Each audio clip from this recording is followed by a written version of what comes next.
que este día, el día de hoy, el día domingo, estamos cerrando nuestra conferencia 3 y hemos tenido unos días alucinantes. El día de ayer, el día anterior, viernes y sábado hemos estado con unos días increíbles en esta conferencia de jóvenes. Hemos estado recibiendo enseñanzas, hablando del Señor, hemos tenido conferencistas, músicos invitados, ha sido súper chévere. Pero hoy día termina, hoy día sigue, o sea, hoy día cerramos a las 5:30, no sé si alguien se comentó, pero es gratis, así que puedes venir, invitar a todos los que quieras. Hoy día va a estar acompañándonos Twice, ¿te acuerdas de Twice? Sí, va a estar con nosotros Twice en la noche, va a estar guiándonos en adoración y nos va a compartir la palabra una persona muy especial que quiero presentarte, porque hoy día nosotros estamos en una serie verso a verso a través del Evangelio de Marcos, pero hoy día vamos a tener una pausa para ver de repente desde otra perspectiva un pasaje que creo que el Señor va a usar para hablar muchísimo esta mañana, pero no voy a enseñar yo, va a compartir un amigo mío, Jonathan Sánchez. Él es pastor del grupo de jóvenes que se llama Movimiento en la ciudad de Ensenada, en el país de México. Él está con nosotros para esta conferencia Atrévete. Estamos súper contentos de que pueda estar con nosotros. Antes de darle la bienvenida, quiero contarte un poco acerca de Jonathan. Él está compartiendo con los jóvenes ahí en Ensenada, y quiero decirte que Dios está haciendo algo increíble allá. Está haciendo algo alucinante con los jóvenes, con la iglesia en Horizonte, Ensenada. El año pasado estuvo con nosotros Jonathan Domingo, que es el pastor de esta iglesia, y yo estuve este año en estuve en julio allí en Ensenada y tuve la oportunidad de pasar un rato juntos con él, con Jonathan, y fue un tiempo muy, muy chévere. Pude ver y aprender un montón de ellos, y ese grupo Movimiento no solamente es un grupo de jóvenes, sino que también hacen una conferencia anual como nosotros, y también hacen algo así como un tour, y van por un montón de ciudades de México y llevan sus equipos, sus músicos, van los pastores, van y alquilan sitios o van a iglesias y comparten literalmente cada año con miles y miles y miles de personas, de jóvenes, el mensaje eterno, incambiable, transformador del Evangelio de Jesucristo y la palabra de Dios. Y estoy súper bendecido de que Jonathan Sánchez pueda estar, también se llama Jonathan Pérez Sánchez, y que pueda estar con nosotros compartiendo la palabra el día de hoy. Así que ahora sí te pido que me acompañes y me ayudes a dar una fuerte y calurosa bienvenida a Jonathan.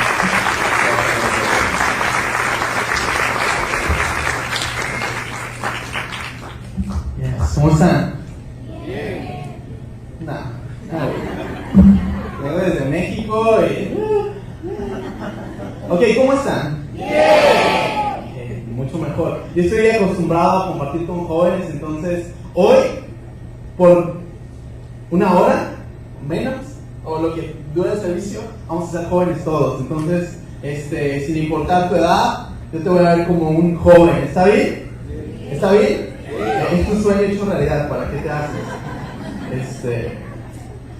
Pues sí, tengo el gran honor de este año poder estar con ustedes y ver lo que Dios está haciendo en esta nación.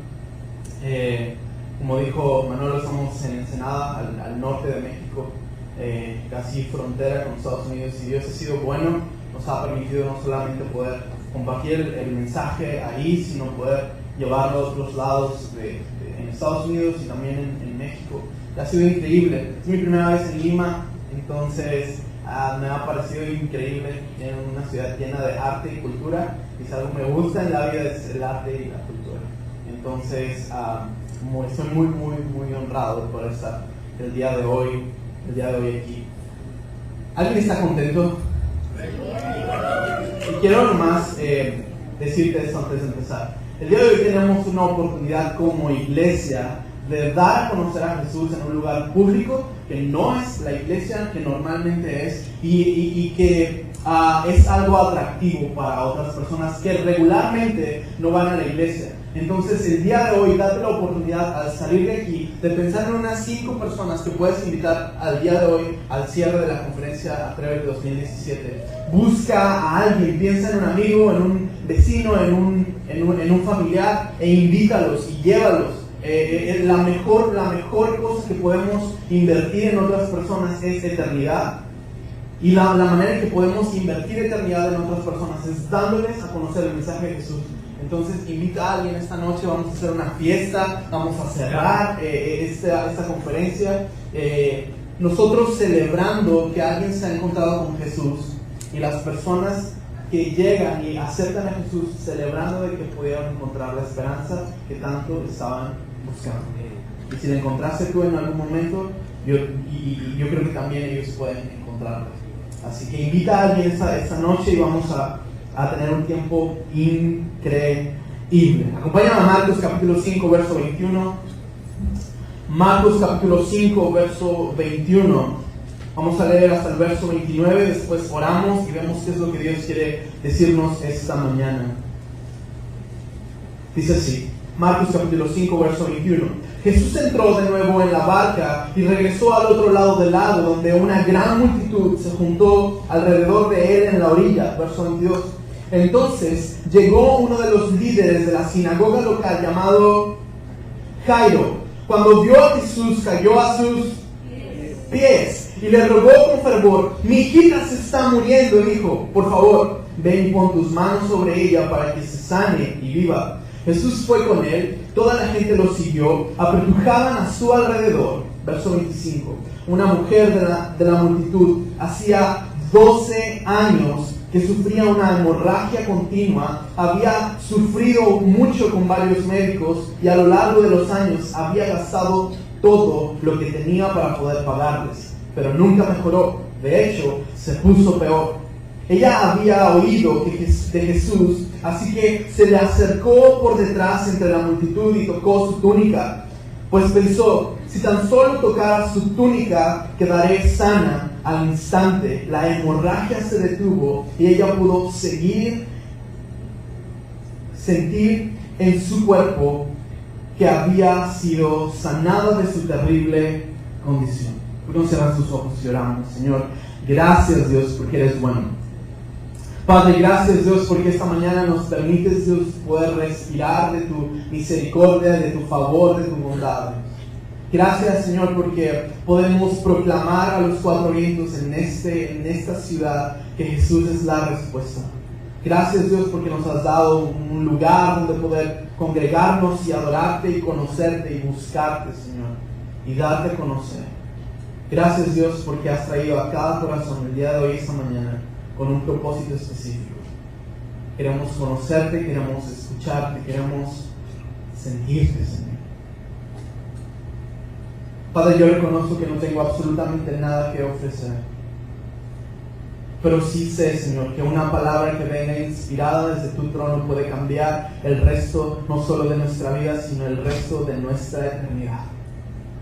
Así que sé tú hablando esta mañana, Señor, y háblanos, y confórtanos, y restauranos, y exhórtanos, Señor. En el nombre de Cristo Jesús, todos decimos amén.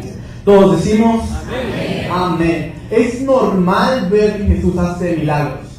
De hecho, están estudiando Marcos y si quieres ver los milagros como de una perspectiva diferente a como se ve en otros evangelios o en los otros libros, Marcos ofrece un panorama un poco más grande o más amplio de los milagros de Jesús. Por lo cual, si vemos a Jesús haciendo milagros, no es raro, es normal, ¿no? Ves a Jesús y la gente de hecho buscaba a Jesús por lo que hacía, no lo buscaban por lo que era. Y trataban unos de tocar su manto, otros lo reconocían a la distancia y le decían: Elí, ten misericordia y ten compasión de mí, ¿no? Veían a Jesús y clamaban por un milagro, buscaban a Jesús por los milagros, buscaban a Jesús por lo que les podía dar, no por quien Él era, no por la esencia que Jesús tenía de Mesías. Por lo cual me resulta interesante en este momento que Jesús hace algo específico, que no lo veo haciéndolo en otros milagros tan explicado como aquí. En todos los milagros lo hace, pero aquí es como Jesús poniendo su dedo en el aire diciendo, ok, necesito que vean esto, que entiendan esto, que comprendan lo que voy a hacer.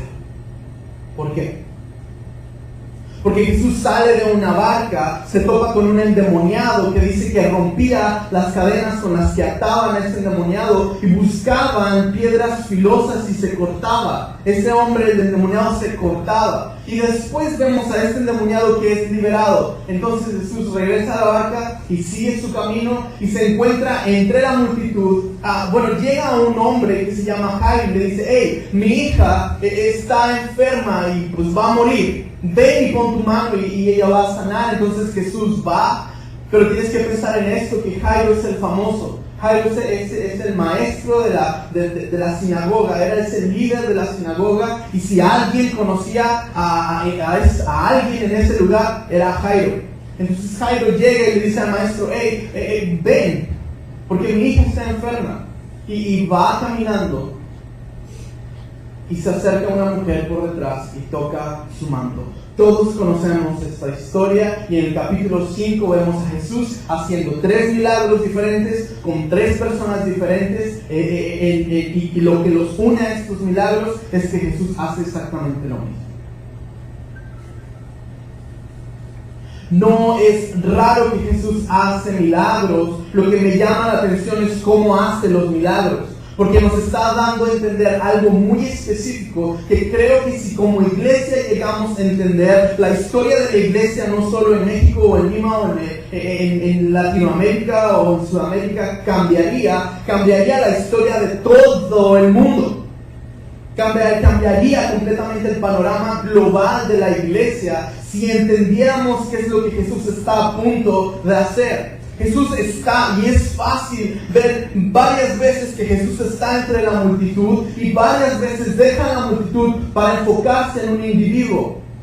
Como iglesia, nosotros abrimos las puertas de este lugar y pueden llegar multitudes. Hacemos una conferencia y pueden llegar muchos jóvenes, pero me resulta interesante esto, que Dios entre la multitud se fija en los individuos. Que Dios entre tantas personas tiene un cuidado específico en cada uno de los individuos.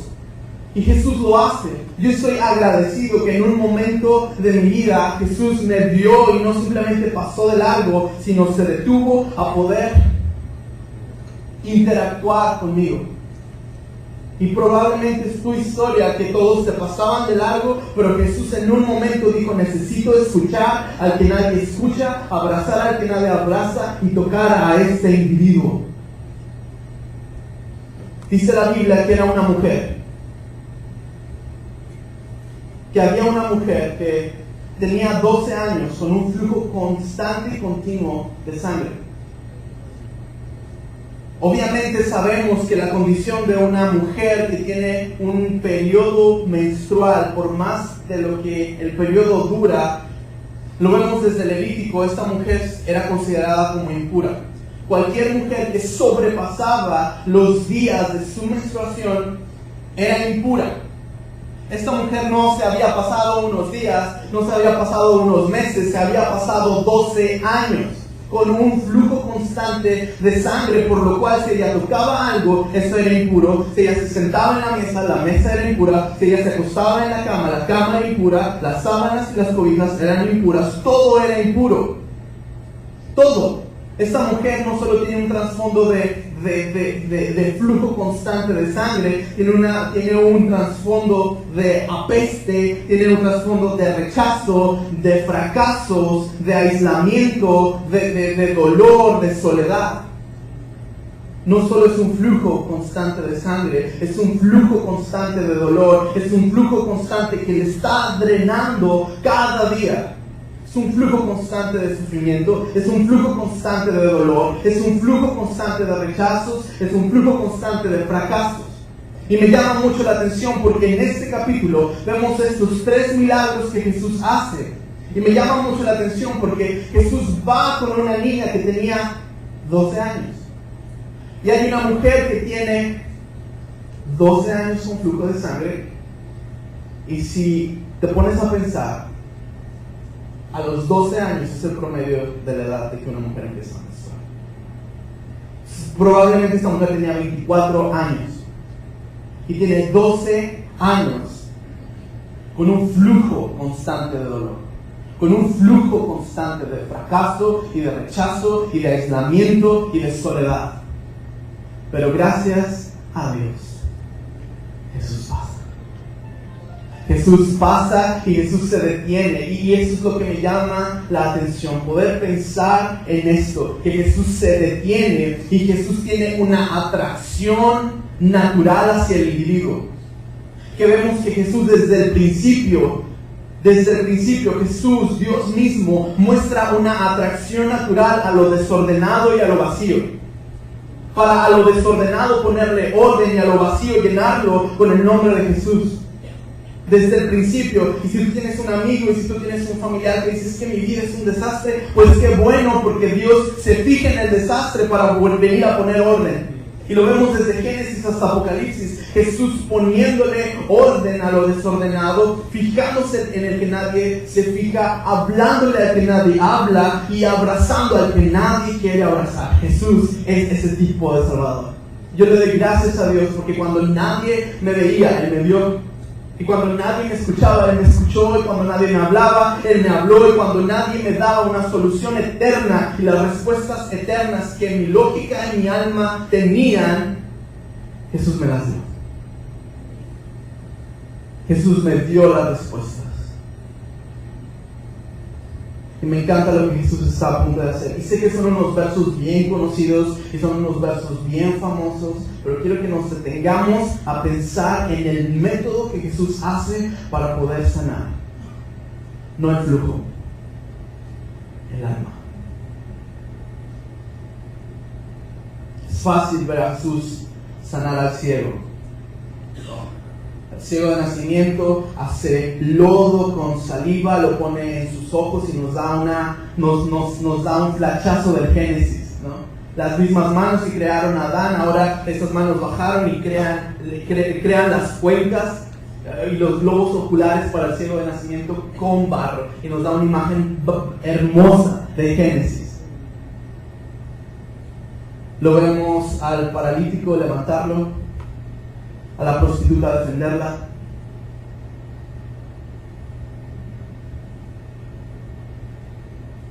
Fijándose en el individuo, individualmente. Cuando Dios nos ha dado la oportunidad de poder compartir en muchos lados de su palabra, y hay muchos jóvenes, en específico jóvenes, y hay muchos jóvenes, y hay muchas personas entre la multitud. Lo que está en mi corazón es pensar qué es lo que Dios está haciendo individualmente. Que le vemos en la multitud, pero en la multitud Él toma los corazones de individuos.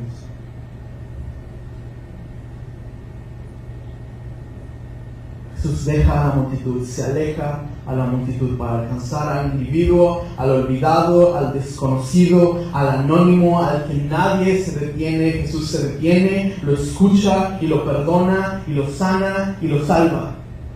Y antes de seguir, yo quiero que sepas esto. Y estamos contentos y estamos agradecidos porque en algún momento, cuando no éramos nada, Jesús se detuvo y vio algo. Me encanta pensar que Jesús es el perfecto artista. Porque solo un artista real puede ver arte en un montón de basura. Y es exactamente lo que Jesús hizo cuando nos vio a nosotros. Vio un montón de basura y dijo, es desecho. Él lo dijo, es desecho. Yo puedo hacer una obra nueva. Yo puedo hacer algo nuevo de lo viejo. Yo puedo hacer algo usable de lo desechado. Yo puedo hacer algo nuevo de la basura. Con esa óptica es con la que la iglesia hoy en día debería ver al pecador. No como alguien que ha pecado y como alguien que ha fallado, sino un candidato perfecto para recibir gracia. Como un candidato perfecto para recibir la gloria de Dios. No lo veas como un vaso de pecado, velo como un vaso que puede ser llenado de gloria, de gracia, de la perfecta voluntad de Dios. ¿Por qué lo hizo así? ¿Por qué Jesús tuvo que hacerlo así individualmente? Te pregunto, cuando Jesús estaba en la tierra, ¿Él podía estar en Samaria y podía estar en Judea? ¿Podía estar en México y podía estar en Lima? No podía. Jesús estaba en Judea, no podía estar en Samaria porque vino en un cuerpo limitado. No podía. Vino en un cuerpo que estaba limitado. Por eso Él utilizó sus limitaciones, no para decir, vengo limitado, no. Utilizó sus limitaciones para tocar individuos. Porque si estaba en Judea no podía estar en Samaria. Y eso es lo que me llama mucho la atención, que cuando Jesús resucita, Él ahora resucita en todo su poder y en toda su gloria. Jesús vino con el poder de obrar milagros, pero sin gloria, para poder padecer la cruz. Porque si hubiera venido con toda su gloria, la cruz donde lo pusieron, la fulminaba en un segundo. Y los soldados que lo escupieron, los fulminaba en un segundo. Vino con poder para obrar milagros, pero vino sin gloria para poder padecer la cruz, para poder establecer el convenio con Dios a través de su sacrificio. Jesús no utilizó sus limitaciones para lamentarse. Jesús utilizó sus limitaciones para poder interactuar individualmente. Ahorita voy, espérame. Me llama mucho la atención lo que Jesús está a punto de hacer. Jesús va caminando. Entonces sana al endemoniado, sigue su camino. Jairo llega, Señor, mi hija. Ok, vamos, Jairo. Y van con la hija, y llega esta mujer, lo toca y sana. Aquí está la pregunta. ¿La mujer ya había sanado, sí o no? ¿Sí o no? Ok, la iglesia, sí estamos acá. ¿Había sanado, sí o no? Sí. Ok, porque dice, si tan solo tocara su túnica quedaré sana. Ella pensó, al instante la hemorragia se detuvo y ella pudo sentir en su cuerpo que había sido sanada de su terrible condición. Esa es la pregunta. Si ya había sanado, Jesús, ¿para qué se para? Si yo hubiera sido Jairo, le digo, Señor, ya sanó, déjala porque mi hija está a punto de morir. Pero Jesús dice, ok, sí, no solo vengo a sanar su enfermedad, vengo a sanar su alma. Y de la manera en que voy a sanar su alma es interactuando individualmente. Por eso es que Jesús se detiene y dice, hey, ¿quién me tocó? Ya fue sana, pero necesito verla. Ya fue sana, pero a ella nadie le ha hablado, yo quiero ser el primero. Ya fue sana, pero nadie la ha abrazado, yo quiero ser el primero. Jesús se detiene en ese momento y dice, ¿quién me tocó? Y los discípulos, Jesús, ¿no ves que todos se apretujan y hay una multitud? Y todavía preguntas, ¿quién te ha tocado? Jesús dice, ¿quién me tocó? ¿Quién me tocó? ¿Quién se atrevió a tocarme? Porque ha salido poder. Me encanta otra traducción que dice, y virtud salió de Jesús. Ha salido poder de mí. Alguien ha sido sano, pero yo no vengo solo a sanar enfermedades, yo vengo a sanar el alma. Y necesito escucharla, y necesito saber quién es, y necesito saber de qué color es su piel, y necesito saber quién es ella. Porque de la manera en que voy a sanar su alma es interactuando individualmente con ella. Sí, ya sanó de su enfermedad, pero hoy quiero sanar su alma. Y quiero que ella sepa quién soy yo, que no solo hago milagros, que soy el Mesías, que no solo le doy sanidad a su enfermedad, le doy sanidad a su pecado. ¿Quién me tocó? ¿Quién me ha tocado? ¿Quién me ha tocado? Jesús se detiene a hablar con ella. Eso es lo que me llama la atención. Sí, Jesús hace milagros. ¿Cómo los hace? Jesús se detiene y dice que mientras todavía hablaba con ella, vinieron unos de Jairo y le dijeron, hey, ya no molestes al maestro, tu hija ha muerto. Y Jesús escucha eso a la distancia, hablando con la mujer que había estado enferma. Está hablando con ella y escucha eso y dice: hey Jairo, no tengas miedo, ten fe. Y sigue hablando con la mujer. Verso 34. Y le dijo: hija, tu fe te ha sanado, ve en paz. Se acabó tu sufrimiento. Eso es lo que registra, ese es el diálogo que la Biblia registra de Jesús y esta mujer. Pero todavía se va más profundo porque verso 35 nos deja un panorama enorme para darnos cuenta de algo. Mientras él todavía hablaba con ella,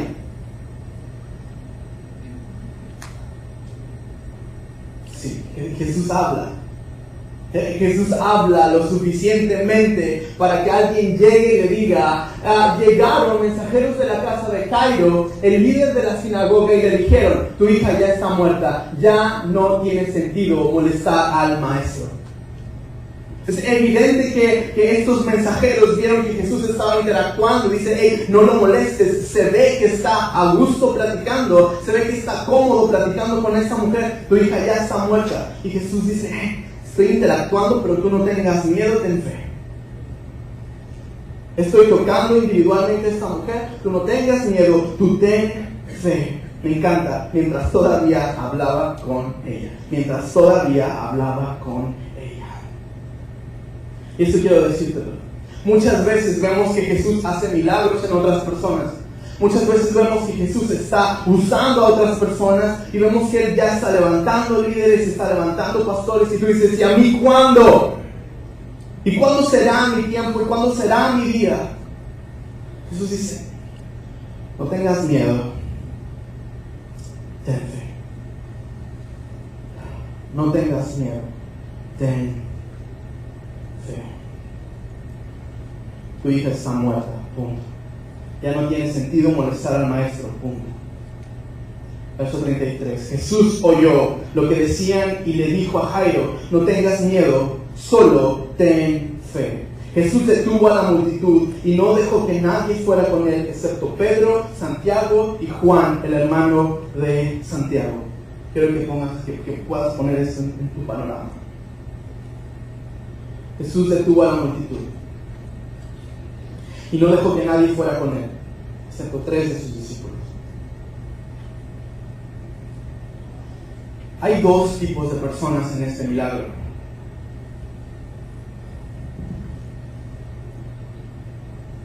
La que corre a Jesús y a la que no puede hacer absolutamente nada para correr hacia Jesús.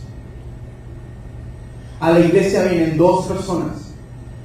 Los que corren a Jesús porque necesitan un milagro para sus vidas, y los que somos la iglesia para ir a correr con los muertos que no pueden correr a la iglesia.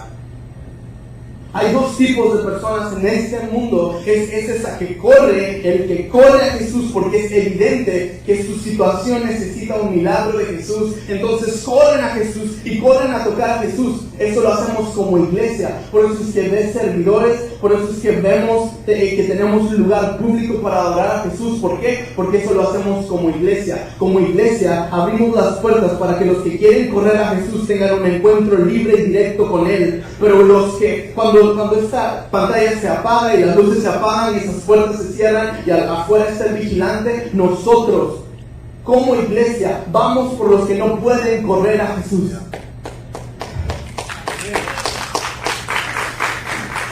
Jesús se detiene y está la mujer ahí.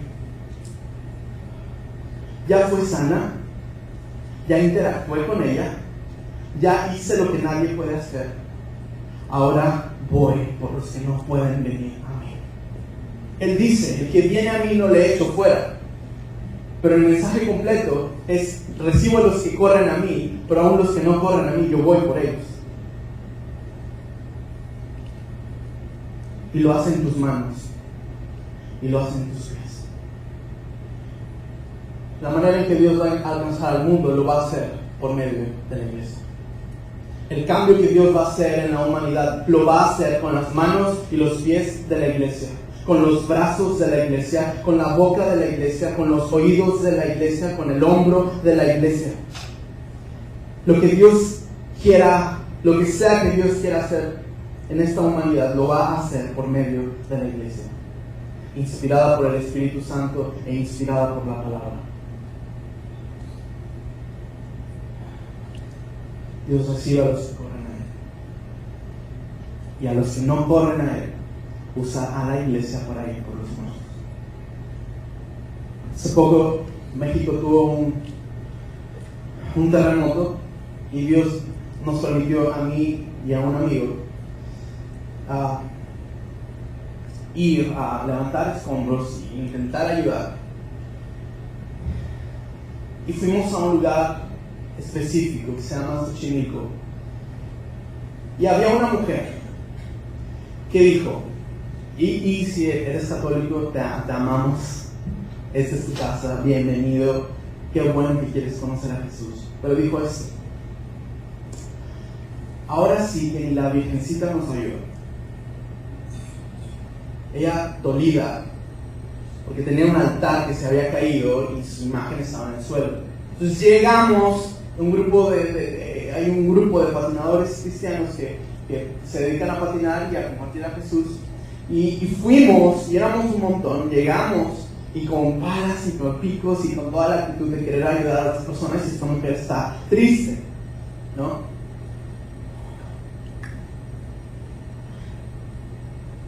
Y dice, ahora sí que nadie nos ayuda, ningún santo, nadie nos ha ayudado. Y en ese momento fue como,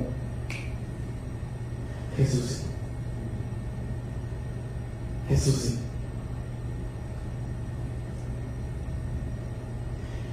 Jesús sí lo hizo con las manos de la iglesia. Jesús sí baja y ayuda y físicamente levanta escombros. ¿Quién puede hacer eso? Solo Jesús, a través de la iglesia. Jesús sí está cuando nadie está. Jesús sí levanta lo que nadie levanta. Jesús sí hace lo que nadie puede hacer a través de su Espíritu Santo fluyendo en la iglesia. Jesús sí toca. Jesús se abraza, Jesús sí escucha, Jesús sí está ahí para el olvidado, para el anónimo, para que nadie cree en él. Jesús sí está ahí, Jesús sí levanta. Dios recibe a los que corren a Él por salvación y usa a la iglesia para ir por los que no pueden correr a Él. ¿Qué oportunidad tenía una niña muerta de poder ir a correr a Jesús como lo hizo la mujer que tenía 12 años con flujo de sangre? ¿Qué posibilidades hay? Ninguna. Jesús recibe a los que corren a Él y va por los que no pueden en sus fuerzas correr a Él. De la manera en que lo haces a través de la iglesia. Verso 38. Cuando llegaron a la casa del líder de la sinagoga, Jairo, Jesús vio el alboroto y que había muchos llantos y muchos lamentos. Entró y preguntó, ¿por qué tanto alboroto y llanto? La niña no está muerta, solo duerme.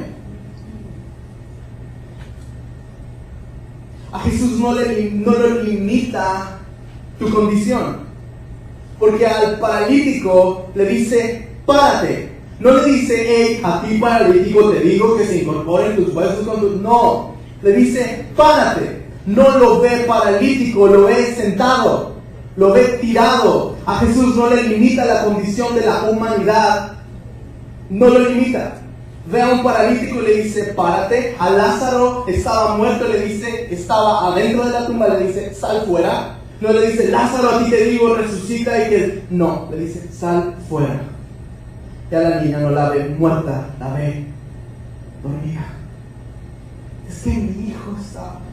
Sí, puede que esté muerto en sus delitos y pecados, pero mientras hay aire fluyendo dentro de sus pulmones, hay esperanza de que esos pulmones puedan generar el suficientemente aire de que él pueda proclamar el nombre de Jesús.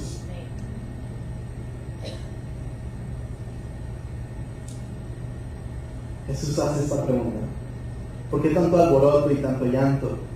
La niña no está muerta, solo duerme. La gente se rió de él típico.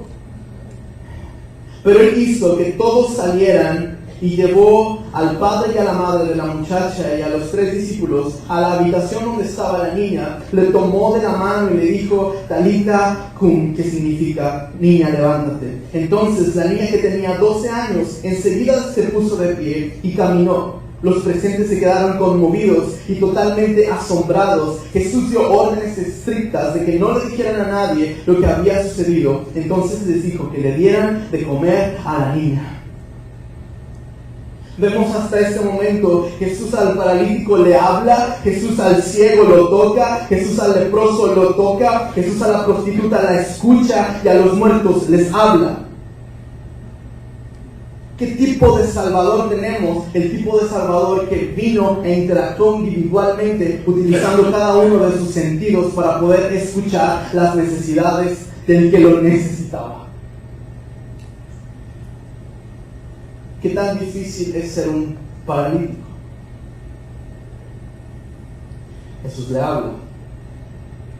¿Qué tan triste debe de ser ciego? Jesús lo toca. ¿Qué tan deplorable y qué tan triste debe de ser un leproso?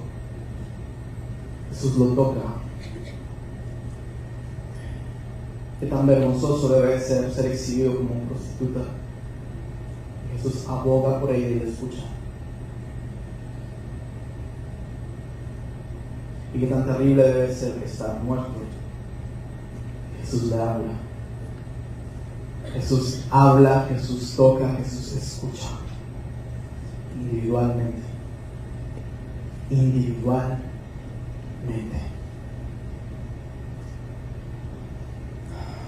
Quiero contarte esto.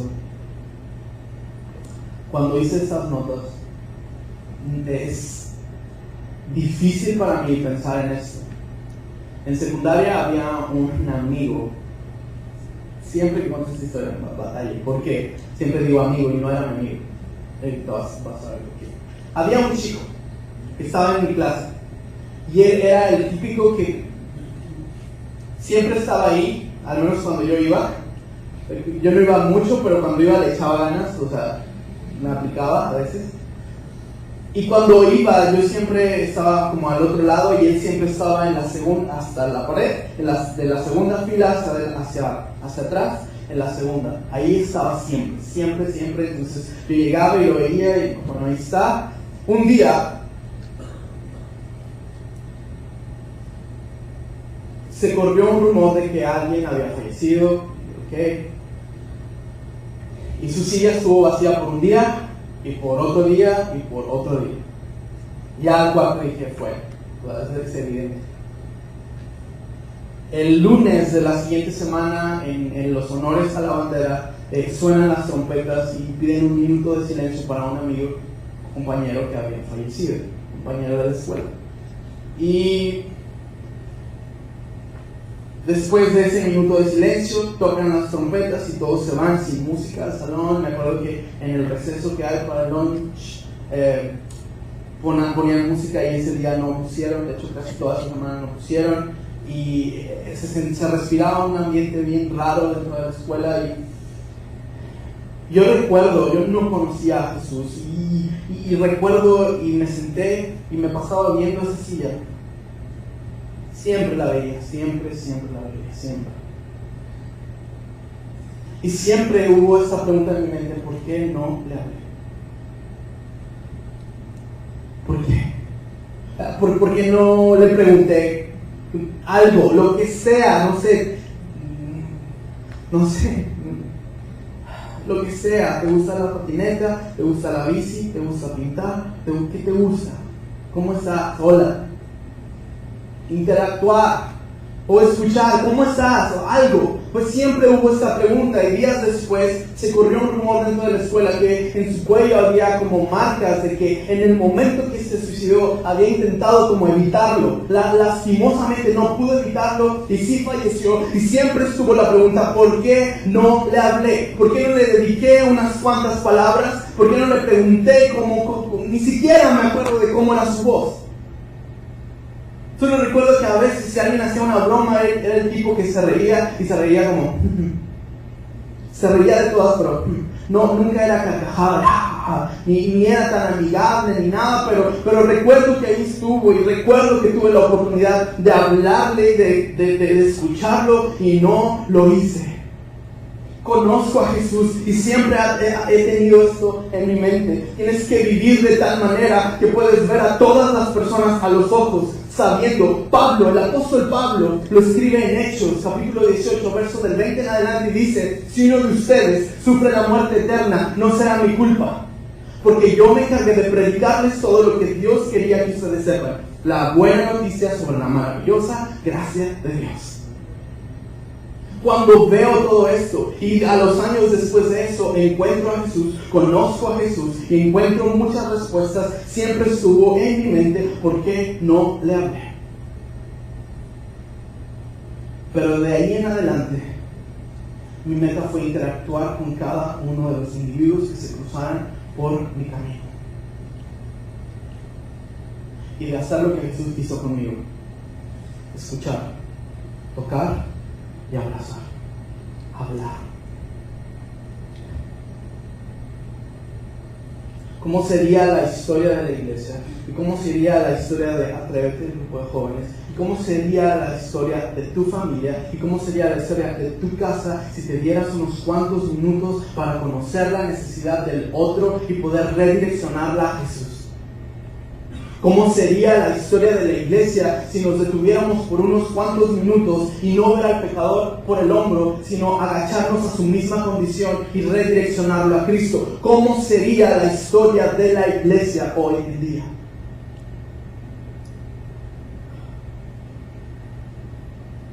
Me encanta lo que está pasando en México, en la iglesia, me encanta lo que está sucediendo, pero anhelo verlo en cada parte del mundo.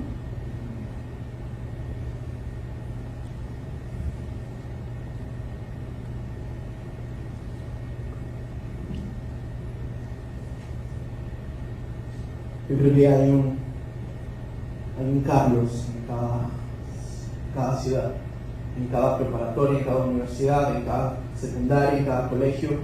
Hay un Carlos, mi amigo. Él se llamaba Carlos. Yo creo que hay uno en todos los lugares donde vamos.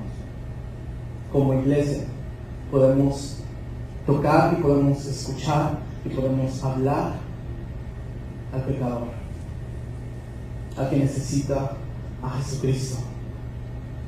La palabra que Jesús menciona aquí es Talita cum. Talita cum. Que significa: niña, levántate. Talita cum. Niña, levántate. No sé si algún día te dijeron que eras loco por seguir a Jesucristo.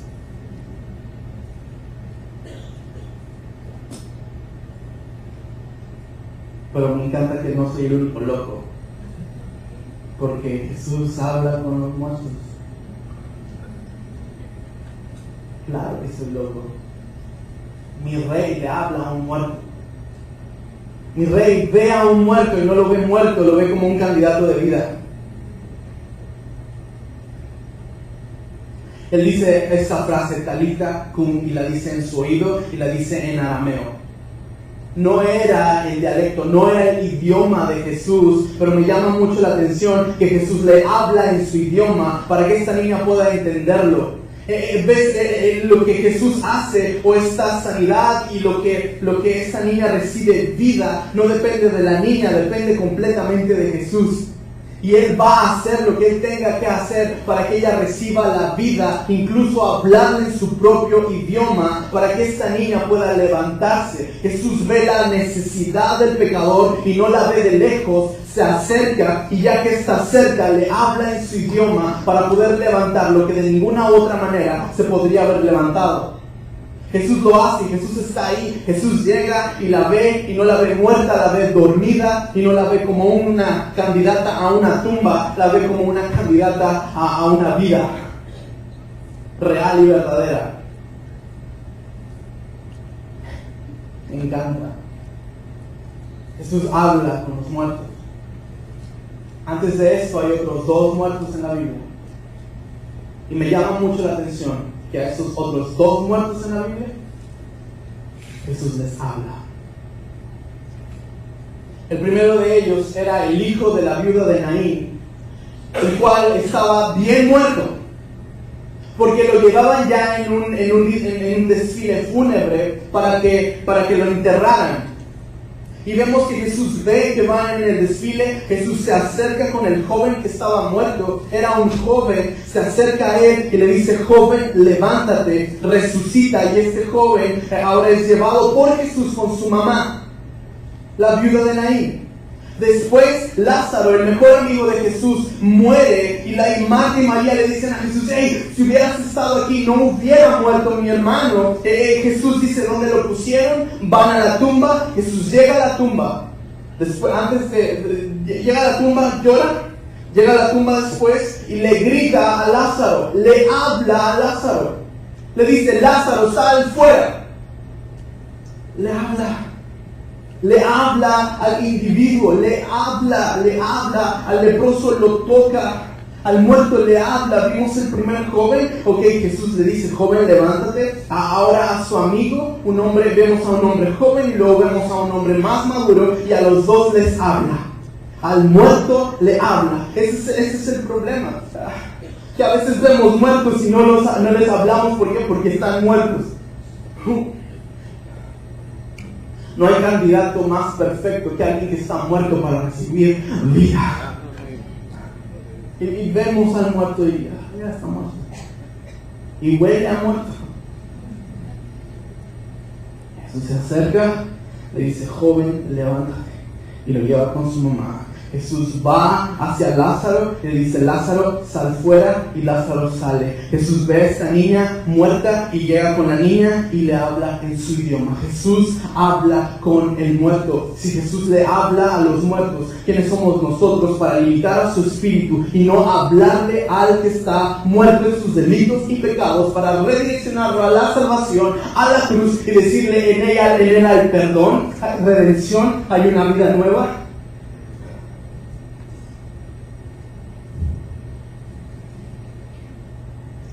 Jesús habla.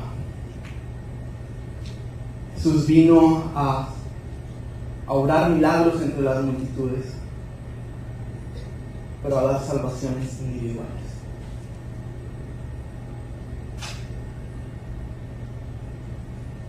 Jesús no lo limita la condición. Vemos el endemoniado en este capítulo 5, el primero, que sana. El endemoniado que termina siendo un misionero. Ojo, si tu hijo está en pornografía, está haciendo cosas ilegales, y está en drogas, y está en alcohol, y está con relaciones nada sanas, y lo ves muerto, y lo ves endemoniado, en manos de Jesús, un endemoniado termina siendo misionero.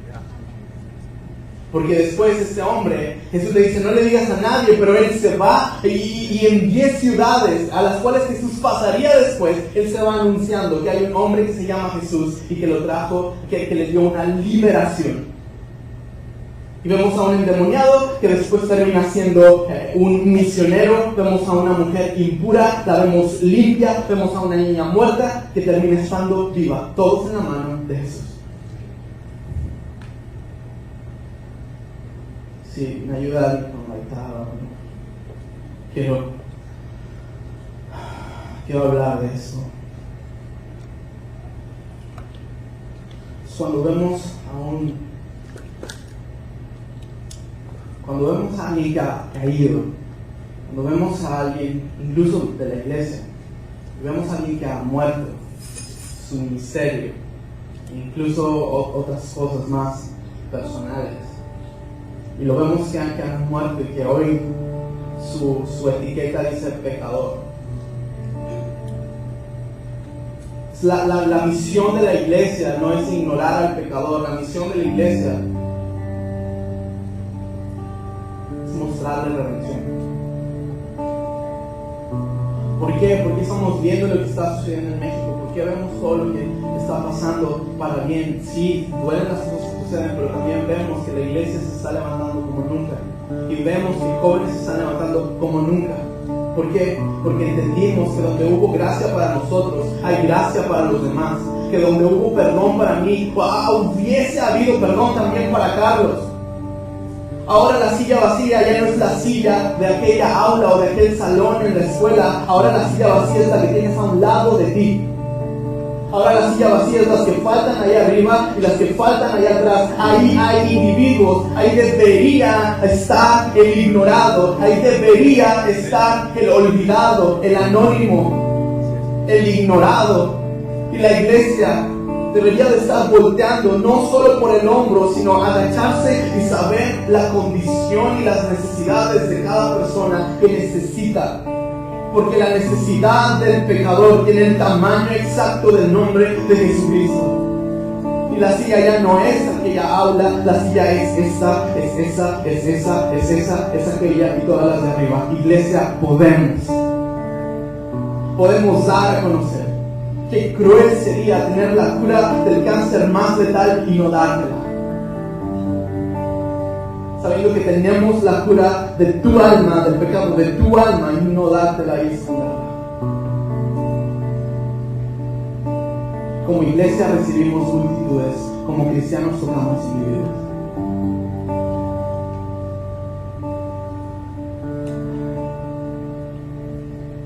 El pecador no existe para ser ignorado.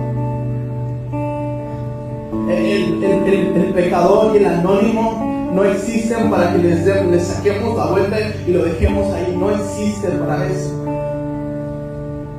Sí, Dios odia terminantemente el pecado. Dios odia terminantemente el pecado de la humanidad, pero ama increíblemente al pecador. Lo ama. Le habla, lo toca, lo escucha, lo abraza. Al anónimo, al olvidado.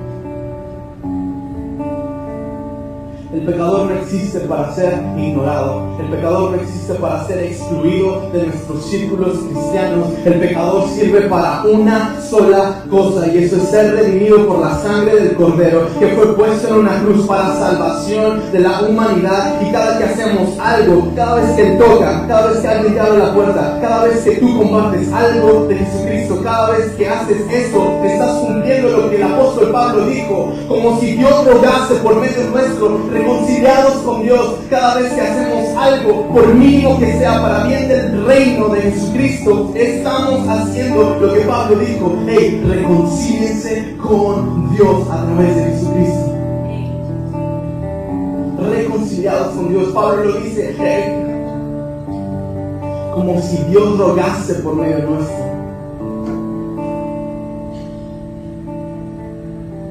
Reconciliados con Dios.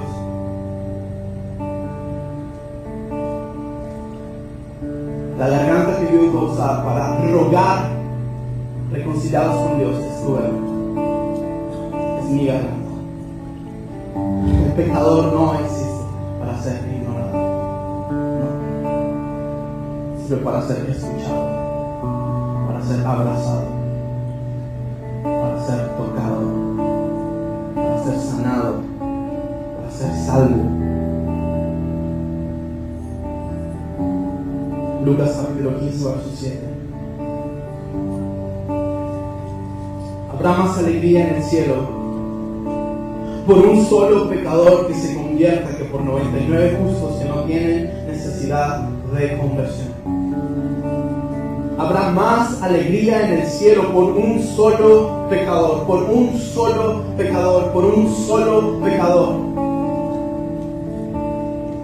Sé que en tu casa hay alguien que ha sido ignorado. Piensa nomás en alguien que sabes bien que lo has ignorado.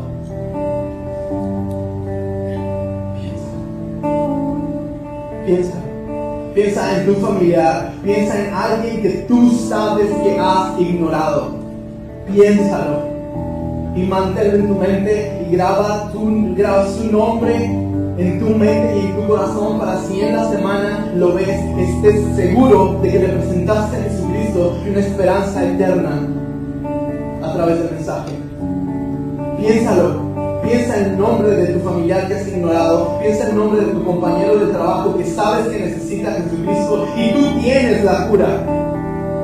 Piénsalo. Y si lo ves y si está lejos, escribe para que podamos entender lo que Pablo entendió. Si alguien sufre la muerte eterna, no será mi culpa. Jeremías también lo dijo así. Dice, si algunos malvados vienen y te digo a ti y no les anuncias y mueren, será tu culpa. Pero si les anuncias y ellos no creen, pero les anuncias, te habrás salvado. Somos responsables por lo que escuchamos, somos responsables por lo que hablamos, somos responsables de que tenemos un libro llamado Biblia, que es un manual para que podamos encontrar el camino hacia el Padre. Somos responsables por cada vez que has venido el domingo y has escuchado que hay una esperanza, pero esa información ha sido solo información y nunca ha sido una cura para alguien. Somos responsables por lo que hablamos, pero somos también responsables por lo que hemos escuchado. Te quiero solo proponer esto como iglesia. Seamos la iglesia que recibe a cualquier persona con brazos abiertos, con brazos de amor, con los brazos de Jesús, pero también podemos tener la oportunidad de poder salir y tocar individuos, y tocar corazones, y tocar pecadores para que ellos puedan tener un encuentro directo con Dios, como lo tuvimos tú y yo. Jesús dijo, me voy, pero les dejo mi espíritu. Les dejo mi espíritu. Ojo, les dejo mi espíritu. Si Jesús en su paso por la tierra, por esta humanidad, si Jesús en su paso por esta tierra tocó individuos, al Él irse nos deja su espíritu para que su espíritu por medio de ti siga tocando individuos. ¿Para qué limitar a su Espíritu Santo? La gracia que hubo para ti es la misma gracia que un pecador puede recibir. ¿Por qué no te pones de pie?